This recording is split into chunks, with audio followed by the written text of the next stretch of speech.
Aston Villa have openly confidently declared for some time that qualification for the Champions League is their primary aim this season. And on this evidence, they will be talked about in the long term after disposing of Manchester City. Leon Bailey put Villa ahead in the 74th minute and City could not claim it had not been a penalty. Evening to forget for Pep Guardiola, whose side have now gone an unprecedented 4 Premier League games without a win. Villa chanced Bailey's strike through Rúben Dias, but by this point they had more than created their own chances with a superb performance. In the end, City were on the ropes and Ederson was left dazed as his defense collapsed in front of him. Former City midfielder Douglas Luiz fired a shot late onto the post as Villa hunted for a second. The whole time I was wondering if the big chorus from Villa's adaptation of Jeff Beck's Hi-Ho Silver lining had ever sounded this sweet. The deafening atmosphere was just one aspect of an unforgettable night where the numbers told a revealing story. Villa had 22 shots, 7 of which were on target for City. Villa won ball back 13 times in the opposition half. This was most points scored by any team in Guardiola's league match against City. At times it felt like Villa were playing the champions.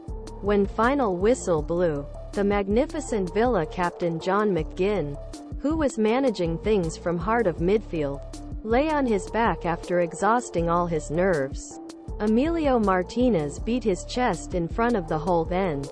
Often pre-match fireworks display feels bit overdone. Sometimes it can be hard escape idea that event about to unravel before our eyes is frankly overhyped, but this between third and fourth sides at table, where they literally trade places for time, lives up its billing as a riveting contest he lived until Villa represent formidable opposition these days. But here they form special force.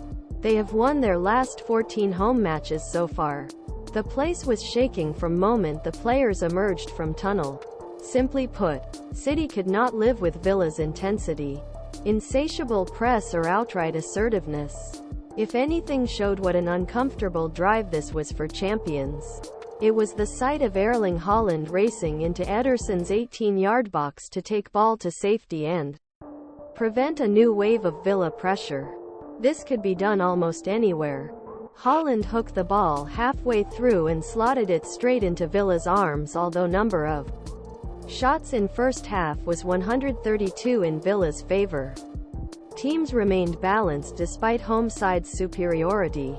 Unai Emery walked down the tunnel a few meters ahead of Guardiola, who was engrossed in conversation with his assistant Juanma Lillo. A chance for Ederson to take a breather.